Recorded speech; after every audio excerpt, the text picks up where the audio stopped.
Maintenant, Nicolas Sarkozy, depuis son élection à la tête de l'UMP, il a lancé l'offensive contre les médias, on y viendra tout à l'heure, et pour faire l'unité au sein de sa famille politique. Démonstration mardi à l'Assemblée, opération séduction auprès des députés, coup de com' analysé par Laetitia Krupa, Yann Moaligou, Yvan Le Borgne et Aïda Amara. Est-ce que vous êtes sur un siège éjectable ou vous êtes qui, vous? Est-ce que vous pensez que quelqu'un veut votre peau? À quoi vous servez en fait?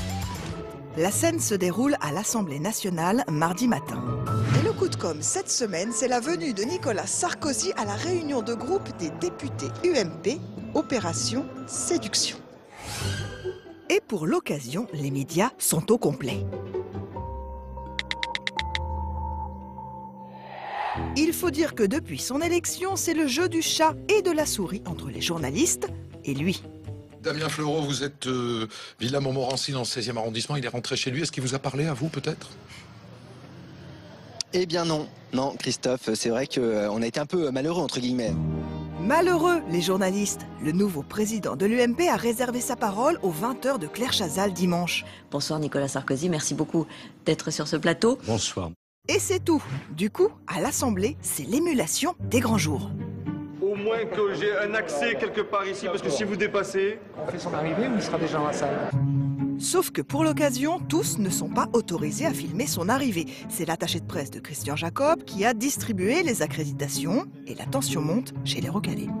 D'où vous interdisez mon accès à moi ou aux autres, à mes confrères? Assumez le fait que vous choisissez les gens que vous faites entrer ou pas. Assumez-le. En fait, tout le monde, ou presque, est entré, sauf nous, qui sommes stoppés net dans notre élan. Non, vous n'êtes pas habilité à y aller. Pourquoi? Pas de genre, vous n'avez pas l'habilitation pour descendre. Un peu plus tard, nous demandons donc des explications à l'attaché de presse. Toutes les télés y sont allées et pas notre équipe. Je voudrais savoir pourquoi. Allez juste à l'entrée. Si, je vous assure, on vous a appelé et vous avez dit non. Tout le monde était autorisé en bas, mais pas pour le tour de table, il y avait un coup. Non, en bas, on n'a pas été autorisé. Vous êtes gentil, mais avec votre micro... Bah oui, mais enfin, on n'a pas été autorisé, donc je vous demande pourquoi. C'est normal. Venez dans un coin, on va en parler tout à l'heure. Oui, d'accord. Bon, dans un coin, elle nous dira qu'elle est navrée, que c'est un dommage collatéral, mais nous avons une hypothèse plus crédible. Peut-être fallait-il éviter tous les imprévus et contrôler cette image. Nicolas Sarkozy chaleureux avec les députés, distribuant les bises, les poignées de main et les petites tapes sur l'épaule. Des images toujours sans aucune prise de parole du boss. Ensuite, les journalistes attendront dans la salle des 4 colonnes, mais sans grand espoir. Il y a M. Jacob qui va remonter sûrement, puisqu'il a son premier ici. Ah mais ça, on le sait. Avec Jacob, on aura de la super langue de bois. Effectivement, le chef de file des députés UMP bâcle son point presse habituel en se présentant aux journalistes avec un seul message en boucle. Il a été formidablement bien accueilli, avec des mots de rassemblement, d'unité. Tout le monde était heureux d'avoir la famille rassemblée unie. Mais alors qu'il décide de fermer le banc, nous l'attrapons au vol. Non, j'ai une petite question, moi, qui m'intéresse, c'est que Nicolas Sarkozy se tait, ne dit rien aux journalistes pour l'instant. Est-ce que vous êtes son porte-parole aujourd'hui? Ah non, absolument pas. Est-ce que vous êtes son perroquet? Non, j'ai absolument pas vocation à être le porte-parole de personne, si ce n'est celui des parlementaires UMP. Enfin, pas porte-parole, mais perroquet un peu quand même. Attention, encore une fois. Des mots de rassemblement, d'unité. Voilà pour les éléments de langage assumés ce jour-là par tous les députés, sarkozystes ou pas. Il a appelé évidemment à l'unité. On a intérêt à jouer le rassemblement. Une chose qui est très importante, c'est l'unité. Il faut se rassembler. Donc autorité, rassemblement, unité. Ici, vous venez redistribuer sa bonne parole. Je ne viens redistribuer rien du tout. Non, rien du tout. Heureusement que dans le lot, il y en a un qui lève le masque. C'est vrai que nous sommes plusieurs dans son équipe. À qui il a demandé d'aller au-devant des Français et au-devant des médias. Et donc après, est-ce que vous allez lui rapporter ce que vous avez vu là aux 4 colonnes, les questions qu'on vous a demandées? Est-ce que vous faites un débriefing en gros avec lui? Évidemment, voilà, on le tient informé des questions qui nous sont posées et des réponses qu'on a pu aussi apporter. Pas folle, la guêpe Sarkozy, au-dessus de la mêlée, dans la forme, mais toujours connectée dans le fond. Dans les médias, si sa visite à l'Assemblée a été très peu reprise, Nicolas Sarkozy est le héros d'un feuilleton quotidien. Première arrivée ce matin, Nicolas Sarkozy. Il recevait tout à l'heure François Fillon. Complicité affichée avec Alain Juppé. Moralité, en communication politique, la puissance du personnage peut servir à elle seule de message. Nicolas Sarkozy qui, dimanche dernier sur TF1, s'en est pris aux journalistes qui, selon lui, n'ont pas suffisamment relayé une information révélée par le site Atlantico, la mise en examen pour faux témoignage de la comptable des Bettencourt. Les médias sont-ils anti-Sarkozy? François, sur ce sujet, François Rousseau pose les enjeux de notre débat. Dimanche, 20h25, Nicolas Sarkozy est en colère contre la presse. J'ai appris il y a 2 jours que la comptable de Mme Bettencourt, un petit bout, qui avait lancé l'affaire Bettencourt, pas un média n'a dit, Mme Chazal, pas un, qu'elle venait d'être mise en examen, vous savez pourquoi? Pour faux témoignages. Non, Nicolas Sarkozy. Des médias ont bien parlé de cette mise en examen. Le site Atlantico, évidemment, qui a sorti l'information depuis 48 heures. Mais pour les autres, c'est service minimum. L'agence France Presse embraye, mais timidement, sans alerte aux rédactions. Suffisant pour répandre la nouvelle sur le net. Tous les sites d'infos la traitent et BFM TV s'y met. Et puis ce coup de théâtre dans l'affaire Bettencourt. Oui, un coup de théâtre qui pourrait bien compromettre la tenue du procès censé démarrer au mois de janvier. Du côté des 20h, habitué à traiter largement les déboires judiciaires de l'ancien président, seul TF1 en parle. 20 secondes. J'ajoute aussi que l'ex-comptable de Liliane Bettencourt, Claire Thibout, a été mise en examen pour faux témoignage. Sur France 2, c'est l'impasse. Priorité aux images des inondations ou à l'autre grand titre, Nicolas Sarkozy lui-même en lice pour la présidence de l'UMP. Dans la presse écrite, même topo, le monde coutumier des Une Choc sur Sarkozy traite l'info uniquement sur son site internet. Dans Le Parisien aujourd'hui en France, une brève nichée après Nabila. C'est seulement 36 heures après sa sortie remarquée face à Claire Chazal que des articles paraissent dans Libération ou Mediapart. Dans l'affaire Bettencourt, les médias sont-ils anti-Sarkozy? Et pour en débattre, Jean-Sébastien Ferjou, le fondateur du site Atlantico, bonjour, bienvenue. Bonjour. Et Laurent Geoffrin, directeur de la publication de Libération, bonjour. Et bienvenue. Jean-Sébastien Ferjou, vous sortez donc cette info de la mise en examen de Claire Thibout vendredi 28 novembre. On est à la veille du vote des militants UMP, c'est un hasard? Je ne sais pas. Mais il se trouve que c'est tombé à ce moment-là. Enfin, après, la justice, les juges ont décidé de la mise en examen à ce moment-là. Donc nous, on l'a appris au moment où ça s'est passé. Mais oui, la question me surprend tellement, en fait, parce que voilà, la mise en examen, elle a dû intervenir le jeudi. On l'a appris et on l'a diffusé au moment où on l'a appris. Elle va forcément servir Nicolas Sarkozy à 24 heures du scrutin, cette info? Non, franchement, c'est pas tellement posé la question sous cet angle-là, parce que au-delà de ça, je pense qu'il y a d'ailleurs suffisamment d'informations dans tous les sens pour que ça ait assez peu d'impact sur ce que les gens en pensent à l'arrivée. Parce que lui a clairement dit sur le plateau de Claire Chazal que alors lui dit aucun média n'en a parlé, c'est pas vrai, on vient d'en faire la démonstration. Laurent Geoffrin, Libération, c'était service minimum quand même. Sur le site libération.fr, vous vous contentez de reprendre la dépêche AFP vendredi après-midi, rien dans le journal papier du lendemain. Depuis, vous êtes rattrapé. Je suis sûr que vous allez me dire ça, mais pourquoi vous n'en parlez pas le jour même? Parce qu'il faut le temps On en a parlé d'abord. On donne l'information, après on essaye de dans le journal de samedi. Oui, on essaye de l'approfondir. Pas une ligne dans le journal de samedi, pourquoi? Parce qu'on a voulu l'approfondir. Notre journaliste Emmanuel Fansten a travaillé, et puis il a fait la page qui est sortie le lundi, qui n'a rien à voir avec... Le mardi. Oui, le mardi. Enfin, il a travaillé le lundi pour sortir le mardi. C'est pas Nicolas Sarkozy qui vous a encouragé à approfondir le sujet? Après l'avoir entendu dimanche soir. J'ai pas eu de contact avec lui depuis longtemps. Non, mais en l'entendant, vous vous êtes dit, il y a peut-être raison, on aurait dû le traiter. Non, c'est pas pour ça qu'on l'a fait, honnêtement. Non, vraiment. On suit les affaires politico-judiciaires, et quand il y a une information, on la donne. On n'est pas de mauvaise foi. On peut être en désaccord avec Sarkozy sur certaines de ses idées, mais on essaye de traiter honnêtement des affaires qui le concernent. Ouais. Et on a encore fait 2 pages ce matin. Alors, oui, on s'est dit vendredi matin. Peut-être juste avant que vous veniez sur le plateau de Medial Magazine. Mais c'est un bon une argument. conception absolument complotiste de la presse. Vous vous trompez complètement. Ça, c'est une boutade, ça. On a comparé le traitement de la mise en examen de Claire Thibout avec celui de première révélation de Mediapart le 6 juillet 2010 dans les JT. 35 minutes d'antenne cumulées dans les JT de TF1, France 2 et dans le 19-20 de France 3.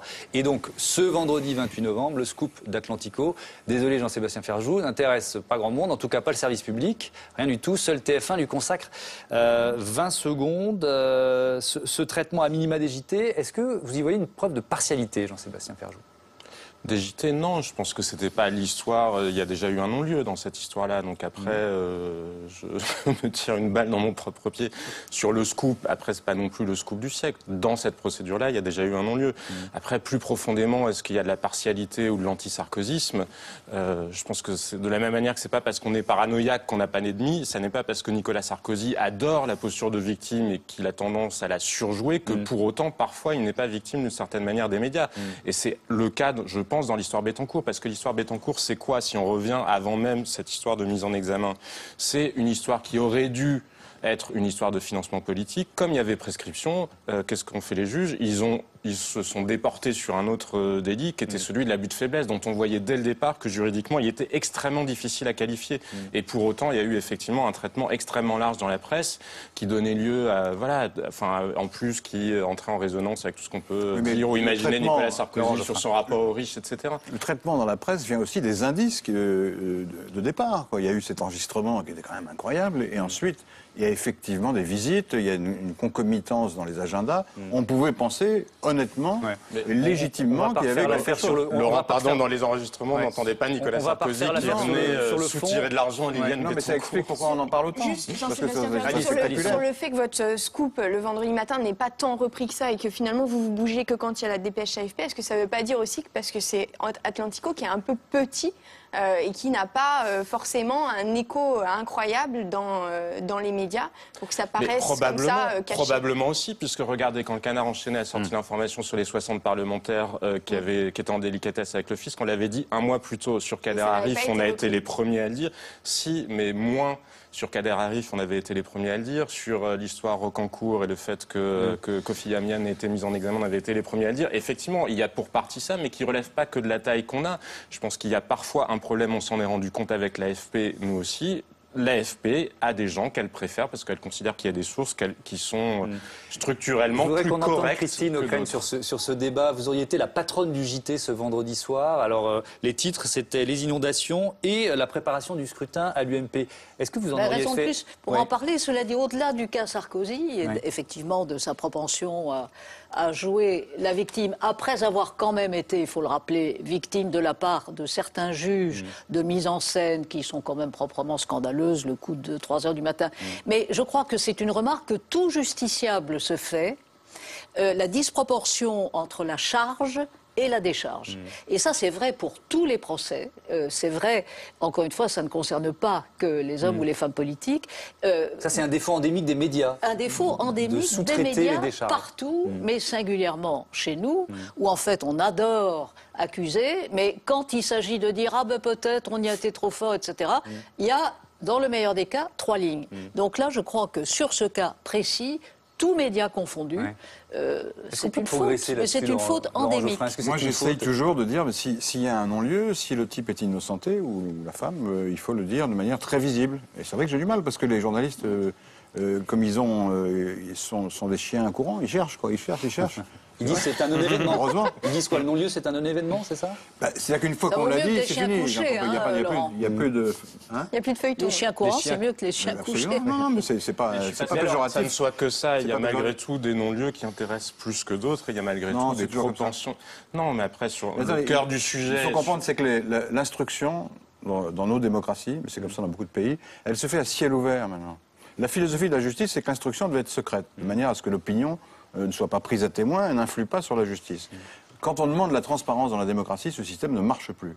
Et donc vous avez un certain nombre de gens, essentiellement des avocats d'ailleurs, d'une partie ou de l'autre, qui font sortir les informations. Et les juges aussi. Et les policiers aussi, dans un certain nombre de cas. Certains policiers, mais c'est surtout les avocats, parce qu'on dit toujours c'est les juges, c'est pas vrai. Je voudrais qu'on revienne à l'attitude de la presse et avec Nicolas Sarkozy. C'est vrai que depuis quelques semaines, on a un peu...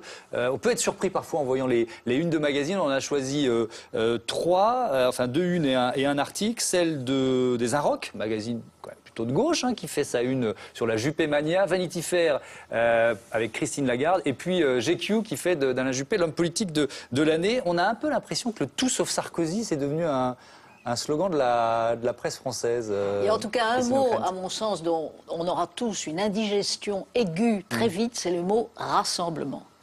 Parce que le mot il a beaucoup dit oui sur le plateau de mais aussi à gauche. Hier soir, il y a eu, je sais pas quoi... jeudi soir, ouais. un cocktail, enfin je sais pas quoi, un pot, etc. Rassemblement. Enfin, franchement, ça va, quoi. Le tout sur Sarkozy, Alice. Oui, c'est pas qu'effectivement dans la presse magazine ou imprimée, c'est également en ligne. Cette semaine, Rue 89, le site a lancé un bouton qui s'appelle Sarko Free. Vous cliquez dessus, c'est un gros bouton rouge sur la page d'accueil. Vous cliquez dessus et disparaissent toutes les actualités liées à Nicolas Sarkozy. Est-ce que ça vous inspire, ça, Jean-Sébastien Ferjou, le fait qu'il y a peut-être un trop-plein dans les médias de couverture éditoriale sur Nicolas Sarkozy? Ça m'inspire surtout qu'effectivement, oui, il reste le centre de gravité, même si les journalistes ont tendance à vouloir voir autre chose, parce que parfois ils confondent l'analyse du réel avec ce qu'ils souhaiteraient, soit parce qu'ils y projettent quelque chose d'inconscient, soit parce que très consciemment, c'est le cas de Mediapart, qui s'en cache pas. Edoui Plenel considère que Nicolas Sarkozy est un danger pour la République, pour la démocratie, oui, donc il le dit. On se souvient que Marianne le disait sur un autre ton. Oui, mais après, je pense qu'il y a une espèce de sociologie, de consanguinité chez les journalistes qui fait qu'au-delà du cas de Nicolas Sarkozy, il y a peut-être un problème pour être en résonance avec ce qui se passe dans le pays. Il n'y avait pas besoin d'être sorcier pour arriver à voir quel allait être plus ou moins le résultat de l'UMP. Et quand on regarde les sondages, regardez comment fonctionnent les sondages. On vous fait des sondages où on pose la question à l'ensemble des Français. Il faut regarder sur l'électorat de droite ou sur les sympathisants UMP. Mais comme les médias ont envie de croire, notamment là, à l'heure actuelle, à l'hypothèse Juppé, ils regardent sur l'ensemble des Français. C'est-à-dire ils posent aussi la question à des gens qui, de toute façon, n'iront jamais voter pour Alain Juppé. Nicolas Sarkozy qui avait donc choisi TF1 pour sa première intervention de président de l'UMP. Dans cette interview, il n'y avait pas seulement la pique contre les médias. Pour notre sémiologue Denis Bertrand, c'est le costume d'avocat que portait ce soir-là l'ancien chef de l'État. Voici Denis Descodes. Laisser la justice faire son travail et peut-être qu'il faut être parfois plus respectueux de la présomption d'innocence des uns comme des autres. Le nouveau président de l'UMP a l'éloquence du barreau. Il plaide, poings fermés, mains ouvertes. Ses gestes ne scandent pas seulement son discours, ils en redoublent le contenu. Nous n'avons pas le droit de nous diviser. Ensemble, nous allons créer les conditions d'un rassemblement. Il interpelle sans cesse son interlocutrice, variant les registres et les rôles. Le voici juge autoritaire. Je n'ai pas l'intention, mettez-vous bien cela dans la tête, de conduire cette formation politique seule. Et le voilà la prenant à témoin, dans les filets d'une question rhétorique. D'après vous, Madame Chazal, vous m'avez souvent vu depuis le temps que je vous connais dire des choses que je ne pensais pas. La journaliste tente en vain d'intervenir. Et le rassemblement. Alors justement, et quand Alain Juppé a dit où ils auront le droit de donner leur opinion, et par exemple, leur avis. Alors, le flot des mots l'interrompt, sans reconnaître, loi du dialogue, la place de l'autre. Et lorsqu'une question parvient enfin à trouver son chemin... L'UMP a connu quelques vicissitudes, on a parlé de l'affaire Big Malion. Qu'allez-vous faire pour effacer cette image? L'avocat s'impose dans l'art de la diversion. Je comprends cette question, la justice est saisie, franchement. Mais est-ce que vous me permettez de faire juste une remarque? Y compris pendant la campagne présidentielle, tout le monde parlait de l'affaire Bettencourt. J'ai été mis en examen, puis j'ai eu un non-lieu. Jusqu'au renversement de l'accusation. J'ai appris il y a 2 jours que la comptable de Mme Bettencourt, qui avait lancé l'affaire Bettencourt, pas un média n'a dit, Mme Chazal, pas un, qu'elle venait d'être mise en examen, vous savez pourquoi? Pour faux témoignages. Et qu'importe la vérité. Pardonnez-moi, nous l'avons dit sur l'antenne. Très bien, mais pardon, Mme Chazal, vous l'avez dit avec une telle discrétion que c'était pas venu. Non, le plaideur parle seul. Or, Sarkozy, homme politique, en appelle au dialogue et à l'union. Qu'est-ce qui se prépare? Le succès du collectif, le succès de l'équipe. Le temps d'aujourd'hui est au collectif. À la garantie du partage et à la liberté d'expression. Venez avec nous, vous aurez la parole, la liberté d'avoir la parole. En résumé, le plaidoyer de Nicolas Sarkozy révèle l'excellence d'un avocat. Mais ses qualités d'homme du barreau l'opposent aux valeurs proclamées par l'homme politique. Il se fait le chantre du dialogue, alors même qu'il s'enferme, excluant l'autre dans le monologue. Laurent Geoffrin, vous avez fait plusieurs unes consacrées à Nicolas Sarkozy depuis son retour en politique, on va dire ça comme ça. La dernière, c'était cette semaine, 1er décembre, l'hypo-président. Est-ce que ça fait monter les ventes, tiens? Un peu. Vous étiez venu ici comme grand témoin en disant c'est plutôt une bonne nouvelle pour Libération que Nicolas Sarkozy revienne. Oui, si on regarde les ventes, bien sûr, oui, ça fait monter un peu les ventes, mais beaucoup moins qu'avant. C'est-à-dire, quel pourcentage? C'est l'hypovente, quoi. C'est-à-dire que avant c'était l'hypervente, maintenant c'est l'hypo. Ça monte un petit peu, oui. C'est inquiétant pour François Hollande. Comment? C'est inquiétant pour François Hollande si le rejet de Nicolas Sarkozy ne fonctionne plus aussi bien qu'avant. Peut-être. C'est inquiétant pour Sarkozy qui n'a pas fait du tout la rentrée qu'il comptait faire. C'est inquiétant pour la presse écrite. Mais justement, vous dites que c'est inquiétant pour Sarkozy, vous titriez ça patine 3 octobre. Voilà, on était les premiers adversaires. Alors encore, voilà, vous êtes contre Sarkozy, donc vous dites ça patine. Sauf que ça a patiné, effectivement. Mais vous êtes d'accord là-dessus ou le trait est forcé? Non, mais ça patine sur le retour en politique. Ça m'amuse beaucoup tous les commentaires qui ont été faits au moment du résultat de l'élection. Mais je pense que c'est un bon résultat pour une raison simple, c'est que effectivement, si on s'en fie à ce que disait Brice Hortefeux ou je ne sais lequel des proches de Nicolas Sarkozy avant son retour, qu'il allait rentrer dans l'atmosphère et que voilà tout le monde allait suivre son panache blanc, mais personne ne pouvait une seconde croire sérieusement que ça allait se passer comme ça. Donc juger le succès par rapport à ce critère-là, c'est absurde. Quand on regarde à l'inverse que effectivement il n'a pas fait une très bonne campagne, que effectivement il arrive avec des idées qui ne sont pas très nouvelles, qu'effectivement il a enchaîné un certain nombre d'erreurs de com. Quand il dit qu'il n'avait pas entendu les huées à Bordeaux alors que toute la France les a entendues, c'est quand même grotesque. Mais avec tout ça, il est quand même élu avec 2/3 des militants. Et malgré tout, quand on regarde les sondages, encore une fois, pour les primaires, il est en tête, y compris assez largement devant Alain Juppé. Donc c'est plutôt dans les prochains mois. Avec toutes ses faiblesses, il réussit dans la performance. Merci Jean-Sébastien. Dernier mot, Christine O'Krent, sur ce débat. En revoyant les images de Nicolas Sarkozy, vous disiez qu'il fait beaucoup d'efforts pour éviter les tics, c'est ça? Oui, on sent qu'il s'efforce d'apparaître changé. N'est-ce pas, d'être calme, etc. Et puis on sent que ça monte. Non, moi je me rappelle cette formule que les Guignols prêtaient à Jacques Chirac. C'était putain 2 ans. L'idée que ça va encore durer 2 ans. C'est sûr que les campagnes présidentielles démarrent beaucoup trop tôt, c'est le problème du quinquennat. Merci, restez avec nous.